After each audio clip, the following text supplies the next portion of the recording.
Ben 15 yaşından beri madde kullanıyorum. Yaşım 30. 15 senedir madde kullanıyorum. 7 yaşında bir kızım var. 8 senelik bir evliyim. Yani maddeden kurtulmak istedim. Sosyal yardımlaşmalarıma dilekçelerimi sundum. Ama hiçbir şekilde destek alamadım. Hiçbir şekilde sadece dilekçemde kaldı. Beyaz bir kağıtta kaldı yazdıklarım.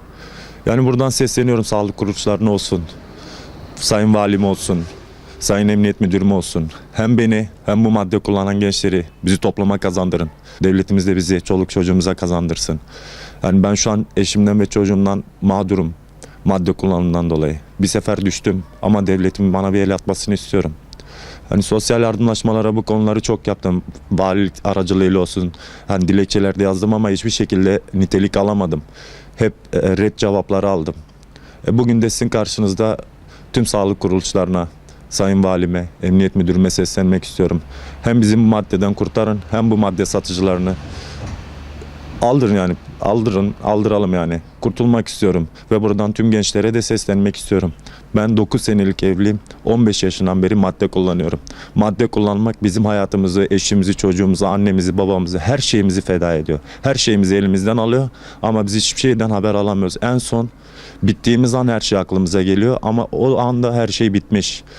Buradan gençlerime diyorum, benim yaşım 30, abilerime diyorum, kardeşlerime diyorum. Kimse bu yoldan iyi şey görmedi. Hep kötü şeylerle karşılaştık. Hani ben 7 yaşında bir kızım var. Evliyim. Şu an eşim ve çocuğum annesinin evinde, babasının evinde. Neden annesinin babasının evinde diye sorarsanız da madde kullandığım için. Evimin her şeyini parçaladım. Hayatımı mahvettim ama isteyerek olmadı bunlar. Ama işte madde kullanımından böyle oldum. Yani yetkili yerlere seslenmek istiyorum. Beni bu maddeden kurtarsınlar. Bütün gençlere örnek olayım. Yani gereken neyse ben de yapayım. Ama beni topluma kazandırmaları için yardım istiyorum onlardan. Yani bir tedavi bile olsa en azından yardım istiyorum onlardan. Yani iş imkanı olarak ben garsonum.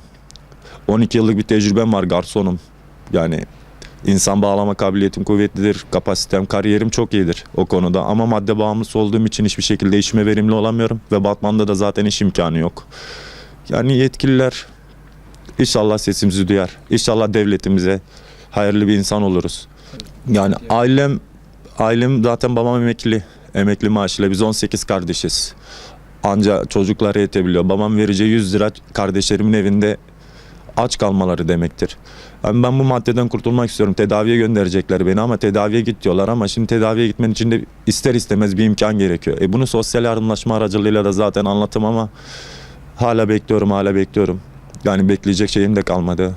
Beni topluma kazandırmalarını istiyorum. Bu son sesim olsun. Son sözüm olsun insanlara. Sayın valime de ses veriyorum buradan. Sayın valim. Yani beni topluma kazandırın. Devletim de böyle bir insan kazansın. Ben madde bağımlılığından kurtulmak istiyorum. Devletime, bayrağıma, vatanıma hayırlı bir insan olmak istiyorum.